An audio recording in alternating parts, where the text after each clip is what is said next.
Bueno, muy buenas noches a aquellos que se vinculan en este instante, tanto a Zoom como a las hijas del cura, para continuar con nuestras lecturas y charlas sobre la divina voluntad. Hoy empezamos, la semana pasada habíamos terminado el primer volumen y hoy ya empezamos el segundo volumen.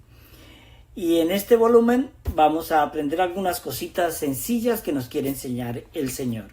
Primero que todo vamos a empezar con una oración en el nombre del Padre, del Hijo, del Espíritu Santo. Amén. Pedimos al Espíritu Santo que nos ilumine en este momento para que nos permita conocer la sabiduría de la divina voluntad que el Señor quiere enseñarnos. Y para ello vamos a unirnos con la oración que la misma divina voluntad nos enseña. Señor Jesús, con tu divina voluntad y en tu divina voluntad, te amo, te bendigo, te adoro, te doy gracias, te reparo, te reconozco, te alabo, te glorifico y te pido perdón por todos mis pecados y por todos los pecados del mundo entero. Y te suplico que venga ya tu divina voluntad a reinar en nosotros y que nos guíes y protejas como hijos de tu divino querer. Bueno, hoy tenemos algo bien especial y es cómo el Señor nos quiere enseñar a conocer ciertos detalles de, por ejemplo, ¿qué es la Santísima Trinidad? ¿Qué es esa voluntad que Él nos quiere dar a conocer a cada uno de nosotros? Y para ello vamos a tener algo bien interesante.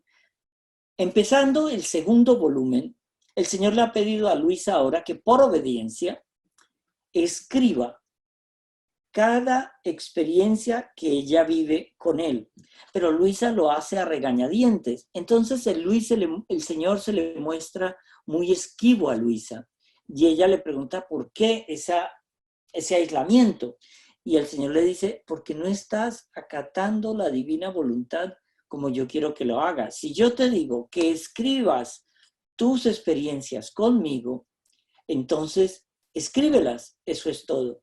Entonces Luisa obedece y entonces va a enseñarle el Señor cómo debe obrar siempre. Y en ese segundo volumen empieza su primera experiencia el 28 de febrero del año de 1899. Y por orden del confesor empieza a escribir lo que pasa entre nuestro Señor y Luisa día a día. Entonces dice, mientras así decía, no sé cómo he visto al confesor junto a Jesús y el Señor le ha dicho, mira, todo lo que haces pasa al cielo, por eso ve la pureza con la cual debes obrar, pensando que todos tus pasos, palabras y obras vienen a mi presencia, y si son puros, esto es, hechos por mí, yo siento por ello un gozo grandísimo y los siento en derredor mío, como tantos mensajeros que me recuerdan continuamente de ti. Pero si son hechos con fines bajos y terrenos, siento fastidio. Y mientras así decía, parecía que le tomaba las manos y levantándolas hacia el cielo le decía, los ojos siempre en alto, eres del cielo, obra para el cielo. El Señor nos recuerda aquí que muchas veces creemos que cuando estamos haciendo algo, una oración con todo el corazón, nos preguntamos, ¿será que el Señor sí le llega a esta oración? Tan le llega que Él responde casi que inmediatamente. Pero de la misma manera, cuando estamos nosotros pecando, el Señor está ahí. Porque el Señor no está en una nubecita, Él está en todo, Él está dentro de nosotros. Recordemos que en el bautismo lo recibimos, en la primera comunión aprendimos a alimentarnos de Él y en la confirmación confirmamos que yo quiero ese bautizo y yo quiero esa iluminación del Espíritu Santo. Entonces, eso es lo que de alguna manera nosotros en este instante queremos aprender. cómo obrar siempre en la divina voluntad. Mientras veía al confesor y a Jesús que así le decía, en mi mente me parecía que si se obrara así, sucedería como cuando una persona debe desalojar una casa para mudarse a otra. ¿Qué hace? Primero manda todas las cosas y todo lo que ella tiene y después se va a ella. Así nosotros, primero mandamos nuestras obras a tomar lugar para nosotros en el cielo y después, cuando llegue nuestro tiempo, iremos nosotros. Qué hermoso cortejo nos harán cuando así obremos. Qué interesante. El Señor nos está enseñando a decir, manda todas tus acciones al cielo, todas, que son las pertenencias con las que vamos a nosotros a vivir en el cielo. Y luego, cuando Él nos llame, que eso es un misterio y no lo sabemos, ahí es cuando nosotros debemos agradecer haber mandado esto. Pero mire esto, el Señor nos va a definir en este capítulo algo bien interesante que quiero que lo aprendamos minuciosamente. ¿Qué es la fe de la cual Dios nos habla? Y Él dice, la fe es Dios. En la palabra fe, comprendía que la fe es Dios mismo.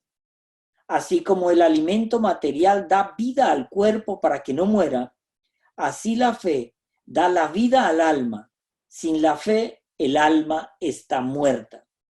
La fe vivifica, la fe santifica, la fe espiritualiza al hombre y lo hace tener fijos los ojos en un ser supremo, de modo que nada aprende de las cosas de acá abajo, y si las aprende en Dios. La felicidad de un alma que vive de fe, su vuelo es siempre hacia el cielo. En todo lo que le sucede, se mira siempre en Dios. Y he aquí, como en la tribulación, la fe la eleva en Dios y no se aflige. Ni siquiera un lamento, sabiendo que no debe formar aquí su contento, sino en el cielo. Así, si la alegría, la riqueza, los placeres la circundan, la fe la eleva en Dios y dice entre sí, oh, cuánto más contenta y más rica seré en el cielo. Así que de estos bienes terrenos toma fastidio, los desprecia y se los pone bajo los pies. A mí me parece que a un alma que vive de fe le sucede como a una persona que posee millones y millones de monedas y hasta reinos enteros, y otra persona le quiere ofrecer un centavo. Ahora, ¿qué diría aquella? ¿No se indignaría? ¿No se lo arrojaría a la cara? Y agregó, y si ese centavo estuviera todo enlodado como son las cosas terrenas, y además, si le fuera dado solo en préstamo, entonces ella diría, inmensas riquezas, gozo y poseo, y tú osas ofrecerme este vil centavo tan enlodado y por poco tiempo. Yo creo que voltearía enseguida la mirada y no aceptaría el don. Así hace el alma que vive de fe respecto de las cosas terrenas. Cuando yo estoy lleno de fe, cuando yo estoy queriendo aprender y seguir la divina voluntad, de alguna manera lo terreno ya no me descresta, no me impresiona. Muchas veces a los religiosos, a los sacerdotes, a las monjas, nos preguntan, pero ustedes no extrañan nada del mundo, ustedes no les hace falta esto, o una esposa, o una familia. Lo que pasa es que el Señor te ha mostrado unas gracias que no se pueden comprar con todo el dinero del mundo. Y la vida religiosa nos enseña en la oración a que todos los días acrecentando nuestra fe y subiendo nuestra fe y alimentando nuestra fe, los dones que son del cielo no se comparan para nada con el mejor don de la tierra. Por eso la renuncia al mundo es tan importante en la vida religiosa, porque es decirle a Dios, Señor, yo te prefiero a ti. Que algunas veces las cosas del mundo nos van a seducir, obviamente que sí, Pero en ese proceso de buscar la santidad es donde el Señor nos va regalando ciertos dones. Ahora, así el alma que vive de fe, como la fe es Dios mismo, el alma viene a vivir del mismo Dios y alimentándose del mismo Dios, viene a participar de la sustancia de Dios y participando viene a asemejarse a Él y a transformarse el mismo Dios con el mismo Dios. Por lo tanto, al alma que vive de fe le sucede que santo es Dios, santa es el alma, potente Dios, potente el alma, sabio, fuerte y justo Dios, sabia, fuerte y justa el alma, y así de todos los demás atributos de Dios. En suma, el alma llega a ser un pequeño Dios, o la bienaventuranza de esta alma en la tierra, para ser luego más bienaventurada en el cielo. La fe nos da el poder de Dios. Por eso el Señor a los apóstoles les decía, en mi nombre expulsaréis demonios, en mi nombre perdonaréis pecados, en mi nombre curaréis enfermos, en mi nombre resucitaréis a muertos. Todo por el poder de Dios, porque la fe nos hace partícipes del poder omnipotente de Dios. Esta es una definición de fe que si la entendemos, vamos a querer que esa fe crezca y crezca y crezca sin parar. Pero en nuestro caso, el alma es pobre. Todo el bien es por parte del Señor que la vuelve partícipe de sus sustancias. Nuestra alma es muy débil si se queda sola. Por eso un alma sin fe se seca. Y entonces cuando empezamos a creer que solamente lo que vale es lo de este mundo y vivimos una vida como de un animalito. Crezco, como, me reproduzco y muero sin trascendencia. Y el Señor lo que nos está enseñando es cómo trascender de esta vida al paraíso en el cielo. Dice, vida del alma es Dios, la fe es Dios y el alma poseyendo la fe viene a injertar en sí todas las demás virtudes, de manera que la fe está como rey en el corazón y las demás virtudes están a su alrededor, como súbditas sirviendo a la fe. Así que las mismas virtudes sin la fe son virtudes que no tienen vida. Por eso el Señor habla también como Dios es amor, Dios es fe. Entonces, si yo hago las cosas sin amor, sin fe, primero no se cumplen y segundo no trascienden.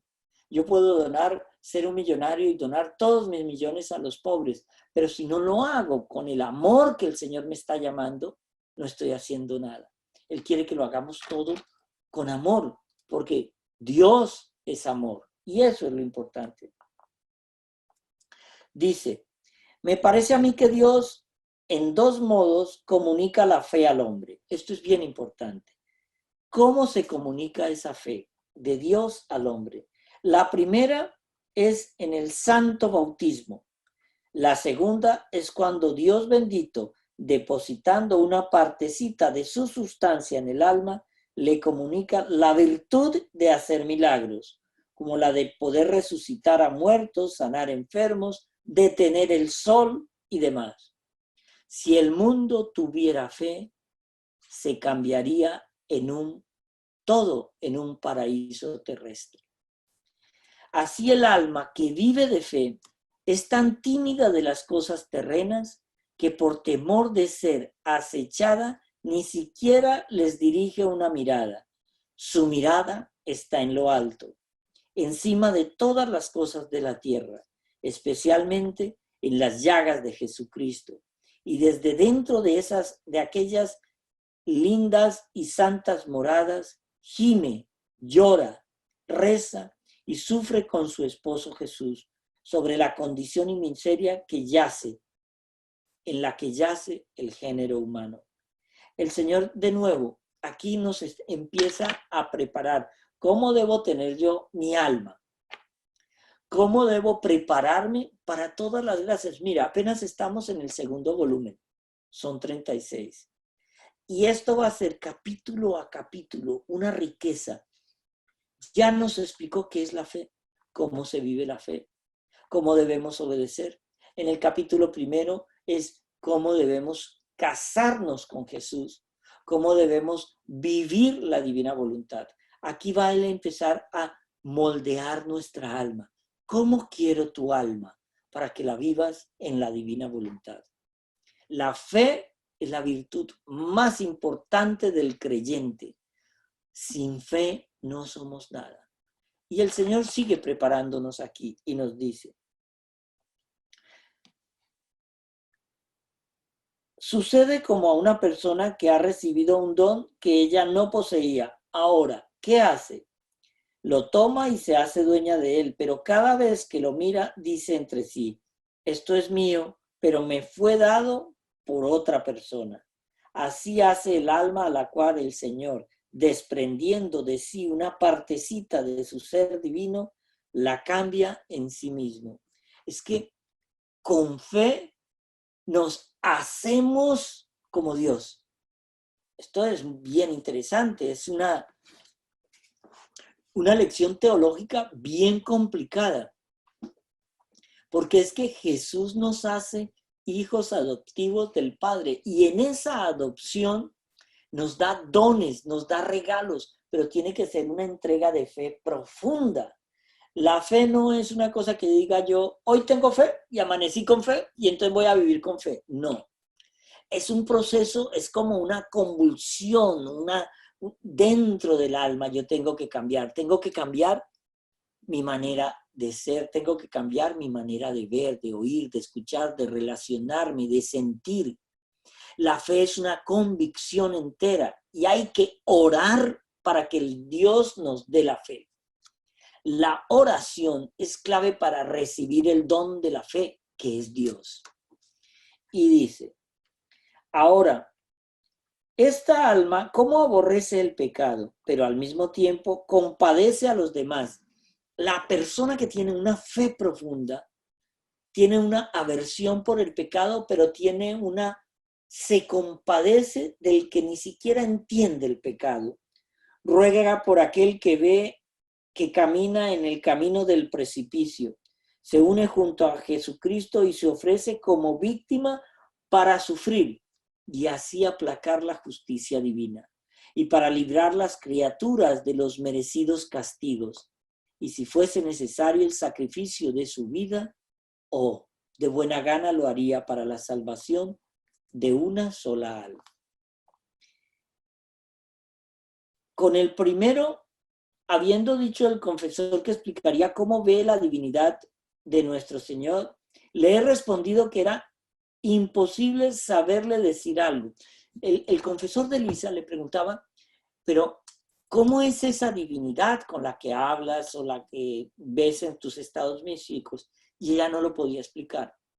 Ya en las semanas pasadas decíamos que tratar de entender esto, de ver la divinidad de Dios, es como para alguien ciego de nacimiento, que le permiten durante un minuto ver y luego describa lo que vio sin que nadie le diga nada.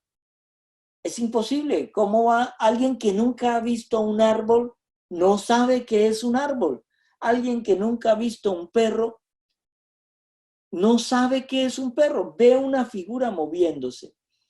Porque el Señor nos dice que el cielo es algo que ni ojo vio, ni oído oyó, ni mente imaginó. El cielo es algo inimaginable por el hombre, porque la prisión del cuerpo limita la visión de Dios por nuestros sentidos. Y en esa omnipotencia de Dios nos va a dar acceso, como Él, a unos dones y sentidos que ni siquiera sabemos que existen. Y entonces aquí es cuando entendemos lo que dice.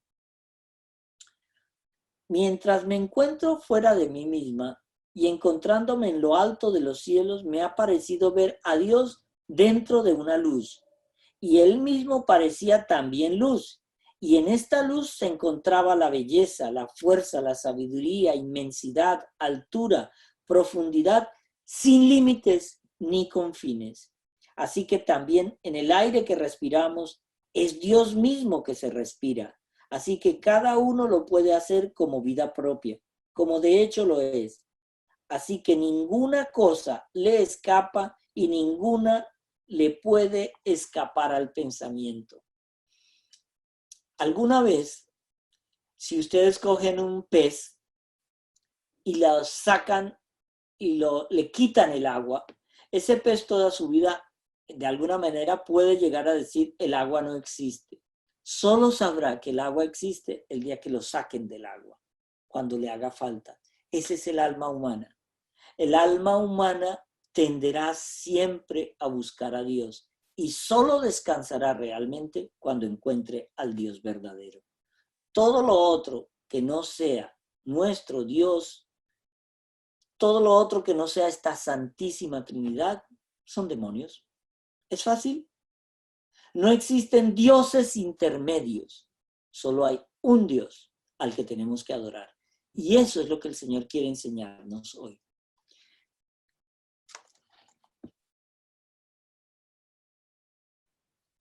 Para poderme explicar mejor, según nuestro lenguaje humano, diré que veo una sombra de Dios en todo lo creado, porque en todo lo creado, donde se ha arrojado la sombra de su belleza, está Dios. Es que no hay nada, nada, nada que no haya sido creado por Dios. Y dice, para entender eso tenemos que entender qué es la Santísima Trinidad. Y lo vamos a entender con un sencillo ejemplo. Y dice, el globo es Dios. Él lo define como comparando la Santísima Trinidad con el sol. Nos dice, primero, el globo es Dios. Los rayos, los inmensos atributos de Dios. El sol es fuego, pero al mismo tiempo es luz y es calor. Así que la Santísima Trinidad está representada en el sol. El fuego es el Padre, la luz es el Hijo y el calor es el Espíritu Santo, pero uno es el sol. Y así como no se puede dividir el fuego de la luz y del calor, así una es la potencia del Padre y del Hijo y del Espíritu Santo, que entre ellos no se pueden realmente separar. Y así como el fuego en el mismo instante produce la luz y el calor, así que no se puede concebir el fuego sin concebirse también la luz y el calor, así no se puede concebir al Padre antes del Hijo y del Espíritu Santo, y así recíprocamente tienen los tres el mismo principio eterno. Aquí recordamos la anécdota de San Agustín cuando un niño tenía un agujerito frente a la playa y iba al mar y llenaba un cubito con agua y lo echaba en el agujerito. Y entonces le pregunta a San Agustín al niño, ¿qué estás haciendo? Y el niño le dice, estoy poniendo todo ese océano en este huequito. Y entonces San Agustín le dice, eso es imposible. Y le dice, igualmente de imposible es tratar de entender con la mente humana el misterio de la Santísima Trinidad, porque es un misterio entender esa sabiduría. Y dice, Dios es espíritu purísimo y nosotros lo podemos simbolizar en el sol que hace penetrar sus rayos donde quiera, sin que ninguno los pueda tomar entre las manos. Dios mira todo, las iniquidades, las infamias de los hombres, y Él queda siempre lo que es, puro, santo, inmaculado. Sombra de Dios es el sol que manda su luz sobre las inmundicias y queda inmaculado. Expande su luz en el fuego y no se quema, en el mar, en los ríos y no se ahoga. Da luz a todos, fecunda todo, da vida a todo con su calor y no empobrece de luz ni pierde nada de su calor, y mucho más, mientras hace tanto bien a todos, él de ninguno tiene necesidad y queda siempre en lo que es, majestuoso, resplandeciente, sin cambiarse jamás. Es como entender que el sol lo mismo broncea un campo de trigo, que derrite la nieve en el polo, que calienta las arenas del desierto, que enciende un fuego en el bosque, porque su poder es calor, es luz, y en el fondo no pierde nada. Él da todo, pero sin perder nada, porque Él es la omnipotencia, omnipresencia, omnisapiencia. Él es el todo en todo.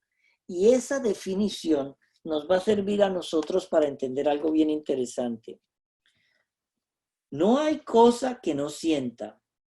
Está al día de cada fibra de nuestro corazón, de cada pensamiento de nuestra mente. Y siendo espíritu purísimo, no tiene ni oídos ni ojos, y pase lo que pase, no cambia jamás.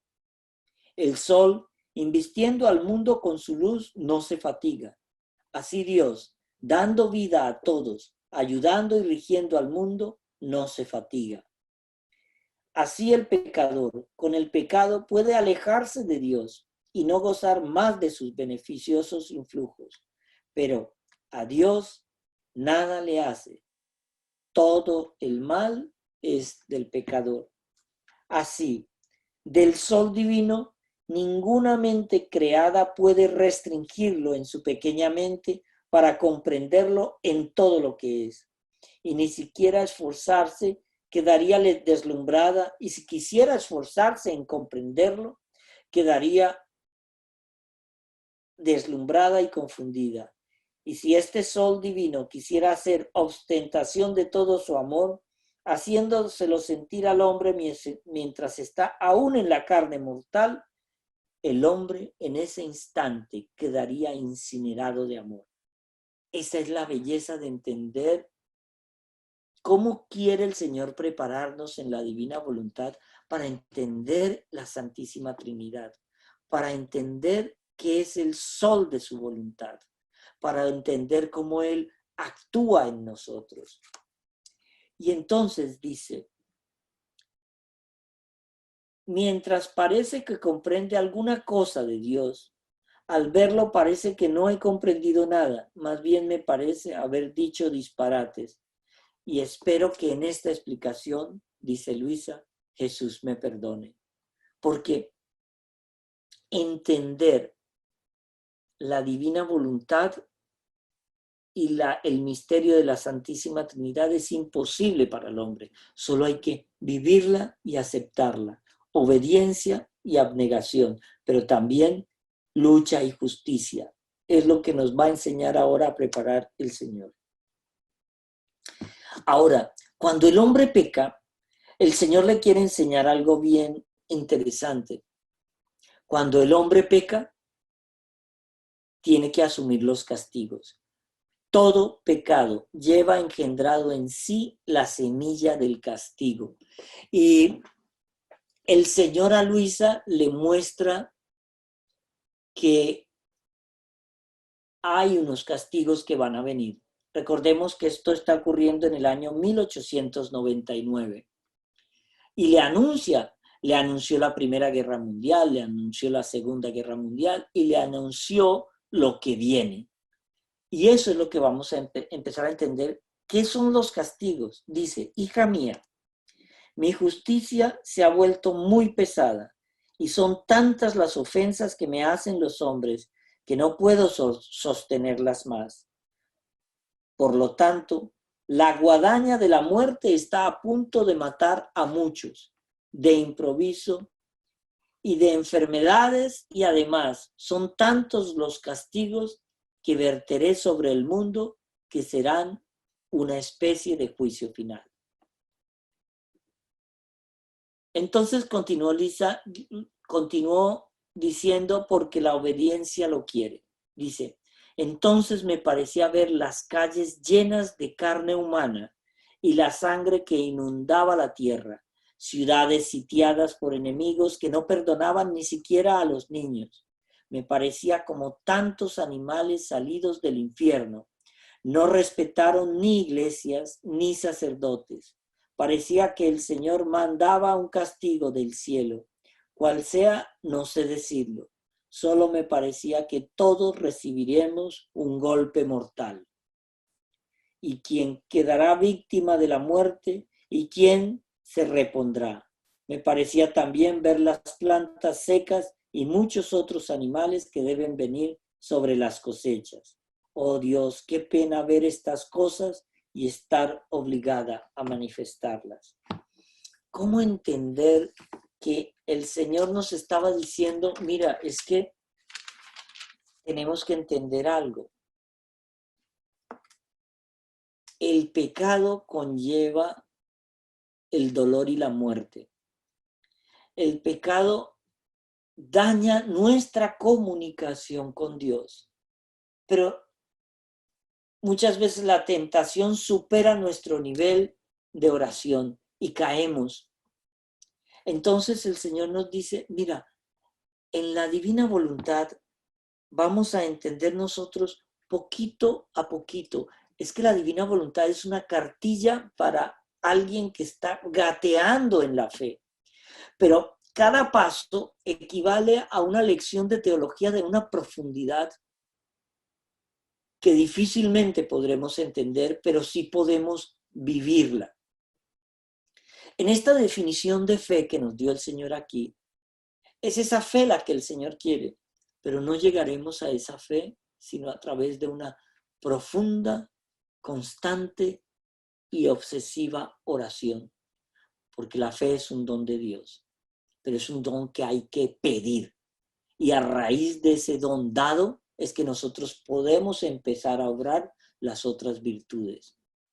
Entonces, hoy nos ha presentado qué es la fe, cómo ve y cómo vamos a empezar a entender la Santísima Trinidad obrando en nuestras vidas.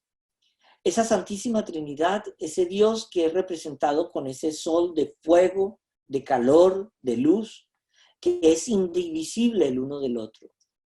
Ese fuego que de alguna manera nos está enseñando que es una unión perfecta del Padre, del Hijo y del Espíritu Santo. ¿Cómo operan? No lo sabremos, por lo menos mientras estemos en carne. Lo que sí sabemos es que obedeciéndolo y siguiéndolo, el Señor nos va a regalar esa sabiduría para entender la fe, para entender la Santísima Trinidad, para entender que a cada minuto tenemos que invocar al Espíritu Santo para que sea Él quien aclare nuestras mentes y nos sepa guiar para entender la palabra del Señor. Hoy lo dejamos aquí. La semana entrante continuaremos con el segundo volumen de la Divina Voluntad. Una pregunta. Hay algo muy fuerte en 53, esta parte, sección, la crucifixión de Luisa es hecho por mano de Jesús y de la Santísima Virgen. Es muy fuerte para entender y aceptar. No es que si Padre Pío tiene estigmata, etc., pero es clavo por mano de Jesús. Hecho Claro. por el Cristo, desde donde salen los rayos, donde Luisa es crucificada, el que permite todo esto es el Señor. No se mueve un pelo de tu cabeza sin la voluntad del Señor. No se cae un pelo de tu cabeza sin la voluntad del Señor. Mira la voluntad del Señor cómo ha actuado en la mía. Pero sí fue el Señor, porque Luisa es presentada aquí como esa alma víctima, unida al sufrimiento del Señor. Por eso vamos a entender aquí cómo la recluye, cómo la une, cómo la prepara para hacerla esa alma víctima perfecta para los últimos tiempos. Claro, pero vamos a entender la crucifixión del Señor en la medida que va, y la crucifixión de Luisa, y a la que estamos llamados todos en la medida que vamos caminando en los volúmenes de la divina voluntad. Imaginémonos esto, que lo dice el mismo Señor.